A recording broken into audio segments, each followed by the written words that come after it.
Okay, I'm delighted we've been joined by special effects and makeup supremo Greg Nicotero. Woo! Now, first of all, congratulations.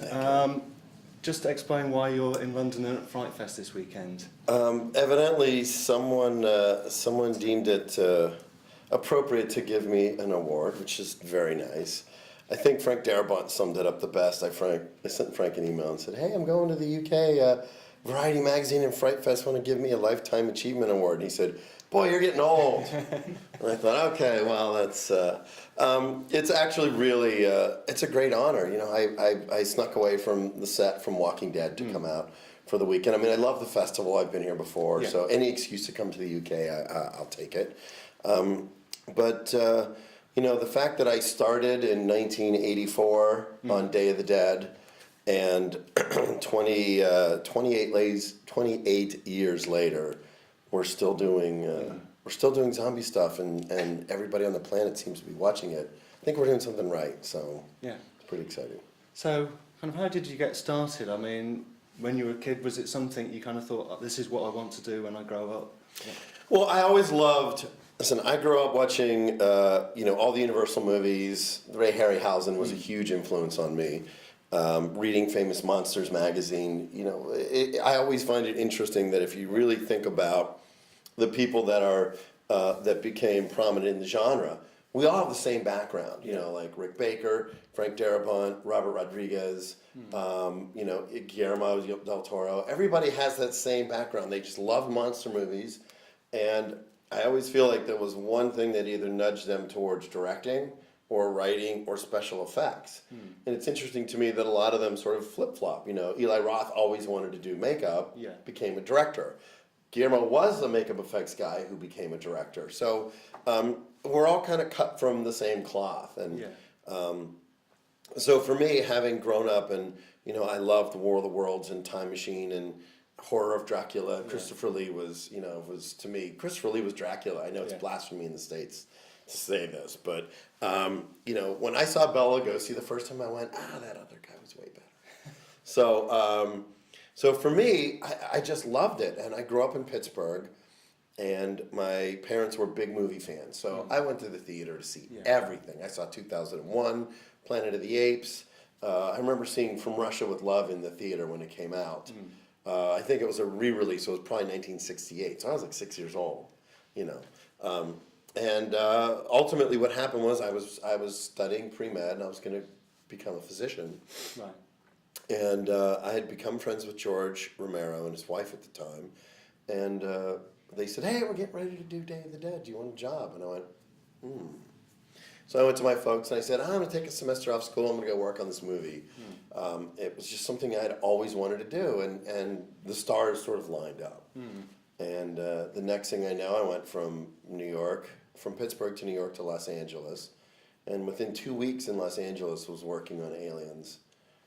And then moved over to From Beyond, and I just jumped around. I mean, the interesting thing about my career back then was, you know, I was 20 years old, and I sort of just went where the wind blew me, you know. And if I needed to go to Florida and work on Invasion USA with Savini, I would do that, and then I'd sort of find myself in Los Angeles. I was a little bit of a nomad, and because I had that ability, it opened up a lot of doors for me, you know. And when did you first meet Howard Berger and Robert Kurtzman? Well, I met Howard on Day of the Dead. What happened was, when we started shooting the movie, we needed additional labor.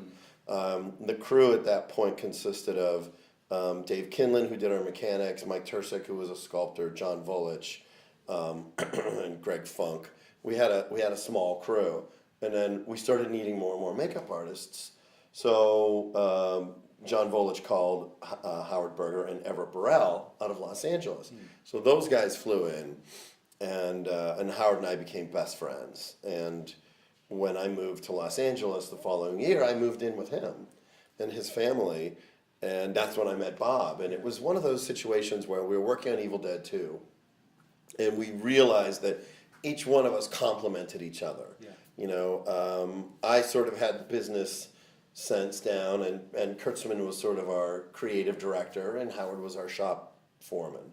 So all three of us complemented each other, and so we decided at that point, it was after Evil Dead that we realized, that the three of us were a good mix, and no one had ever done that before. And what that did is that opened the entire world for us, because all of a sudden, instead of having one guy on one show, we could actually do 3 times the amount of work. The productions would benefit because they'd always get a boss on each set, but we could do 3 times the amount of work. And that was pivotal to our success. And, I would say our first big job was Gross Anatomy, which ironically was a Disney movie about Matthew Modine and Daphne Zuniga were autopsying cadavers in medical school. And so what happened was we went in to meet Deborah Hill, who was producing that, and she said, "Oh my God, I heard all about you from George Romero," because Deborah and John Carpenter were together at the time, and so they knew of me and said, "Well, wait, weren't you pre-med?" And I said, "Well, yeah." And they're like, "Well, then you have the job." So they hired us because they knew that I had a medical background. Yeah. And Gross Anatomy springboarded us from that to Dances with Wolves. So within 2 years of our company's inception, we went from doing gore stuff to mainstream movies in 2 years, and that just catapulted us. Now, you've worked with so many great directors over the years. I mean, are there any in particular that you really enjoy collaborating with? Well, it's ironic for me because I end up becoming really good friends with the directors. I mean, again, I think it goes back to what I was saying about that kind of similar background. Frank Darabont is one of the most brilliant men I've ever met and ever worked with, and I love collaborating with him. If it wasn't for him, Walking Dead wouldn't exist on television, and he really is an astounding director. Same Robert Rodriguez. Quentin Tarantino, Sam Raimi, who, again, what happens is I worked with these guys when they were younger and sort of watched them evolve. Robert was really funny because he pulled an article out of an old newspaper from 95 or 96 when we did From Dusk Till Dawn, and he kept it. Robert's really smart because he keeps journals of things. And then every once in a while he'll just email me something. And the fact that he and I have been friends for 14 years, he's like, he'll always say things like, "Hey, in 1995, would you have ever imagined that we would be doing this today or that today?" So I love collaborating with them. Quentin is such a different director than a lot of other guys that I work with. I would consider him more like Frank Darabont in regards to, as a special effects guy, you get a job, you read a script, and the script says, this guy's arm gets cut off. Let's just say for sake of argument. So my job as an effects guy is to sit with the director and go, okay, which arm, where do you want it cut? Is it at the elbow? Is it the shoulder? How much blood do you want it to spray? What's he wearing? All that stuff. So after directing on The Walking Dead, I have completely redefined how I do makeup effects. Right.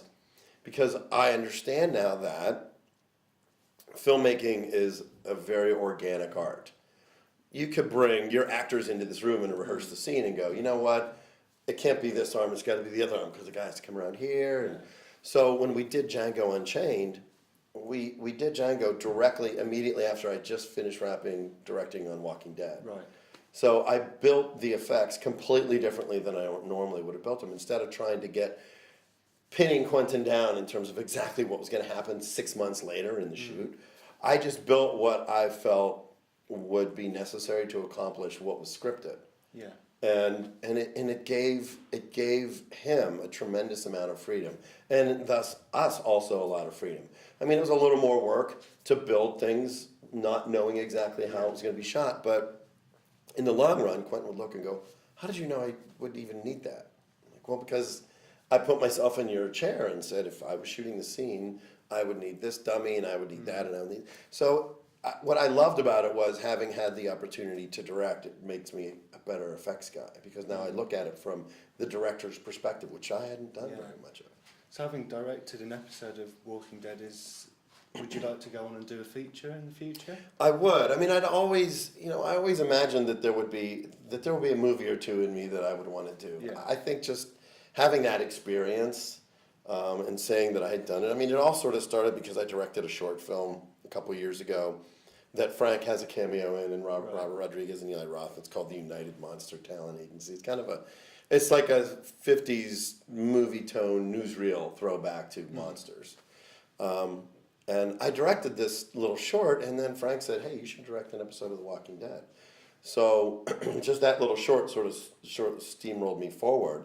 This season, for season 3 of Walking Dead, I'm directing 3 episodes. I've done 1 already, and I'm doing 2 more. And it's the exciting part about it is you're constantly learning. I mean, I've been doing this for almost 30 years, and I'm still learning, and I'm still absorbing people around me and watching the other directors come in and how they shoot something versus how I would.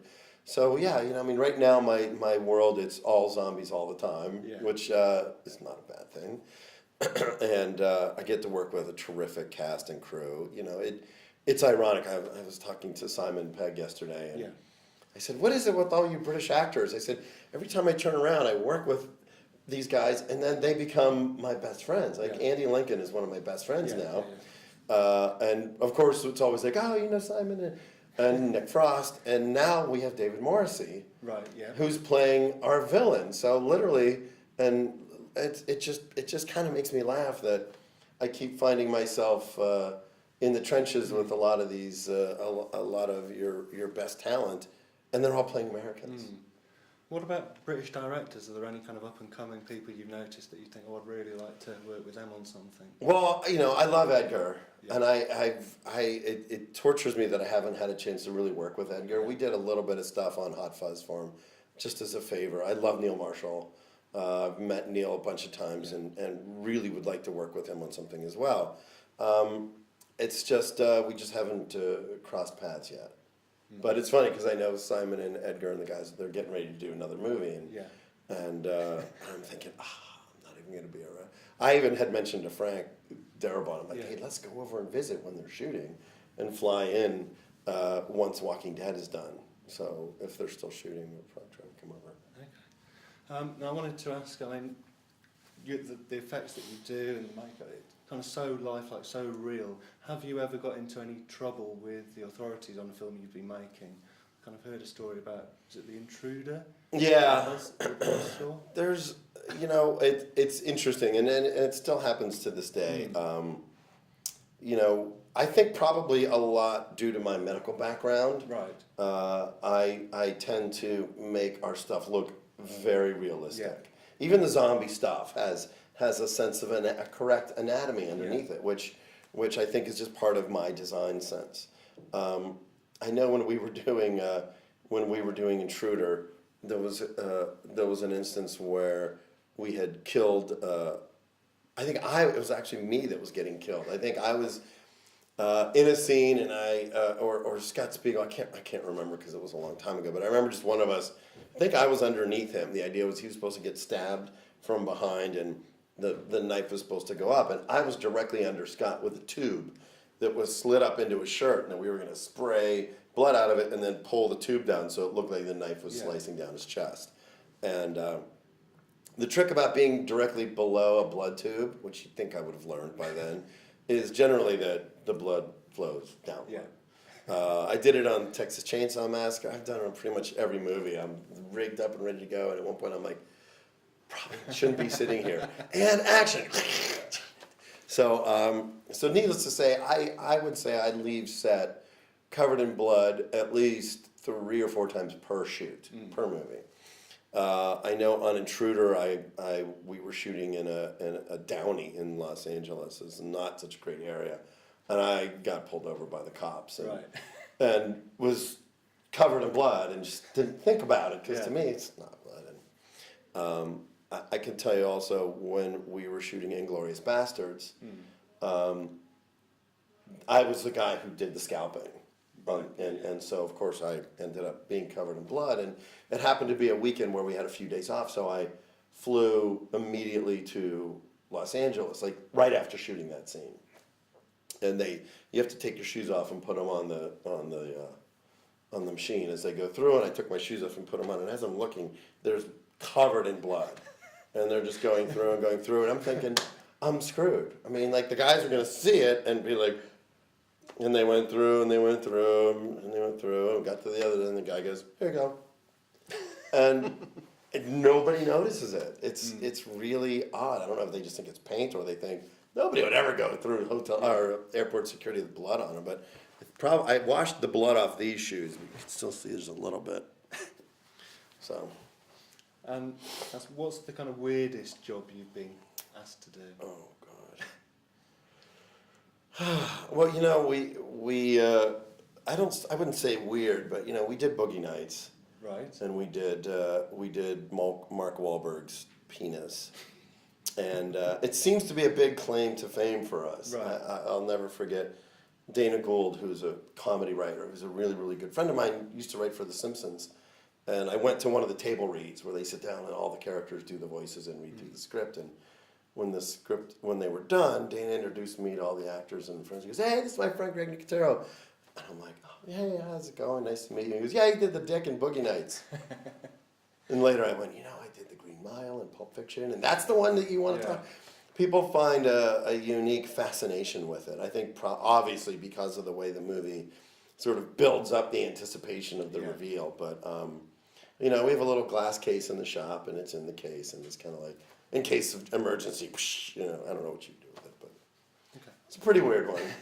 But, we've done 800 or so movies, and the versatility that our artists show on a daily basis astounds me. Sculptors, mold makers, painters, the people that punch all the hair in one at a time, making the eyes, making the teeth. I think The Walking Dead really has sort of gotten us to the top of our game. The amount of creative freedom I have to design and execute the effects.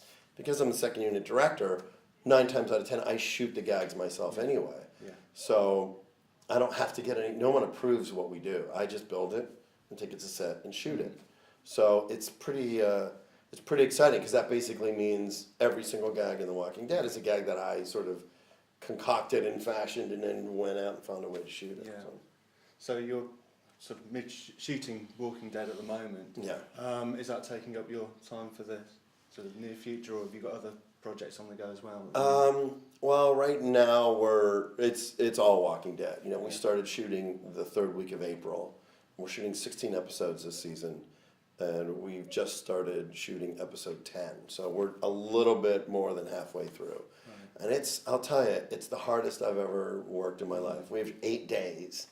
And I know a lot of people are like, "Oh, you guys can ever do a Walking Dead movie?" And I'm like, "Well, have you seen the show? The show is pretty much an 8-day movie."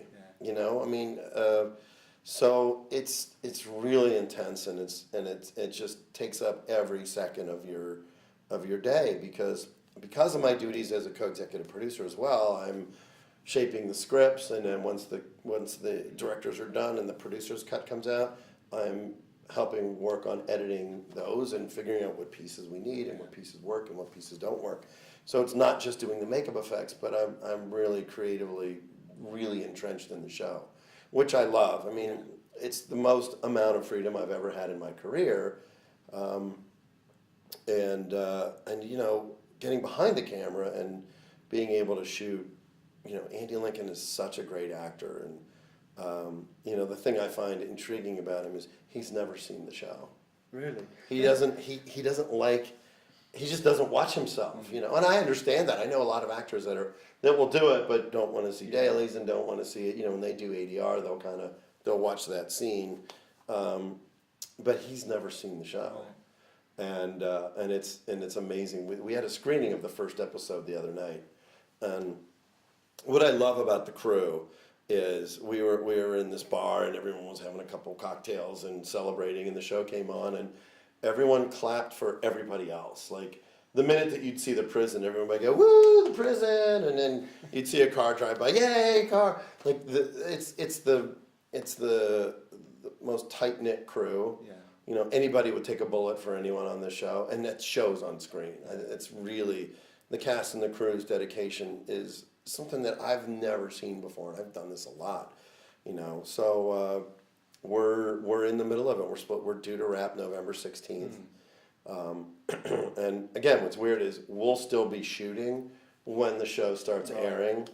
And in Atlanta, we get a lot of people have started to find out like where we hang out and where we like to go. So you get a lot of people going, "Hey man, hey, would I make a good zombie? What do you think?" All the time. Yeah. Like I get people hitting me up for wanting to be zombies, and it's pretty crazy.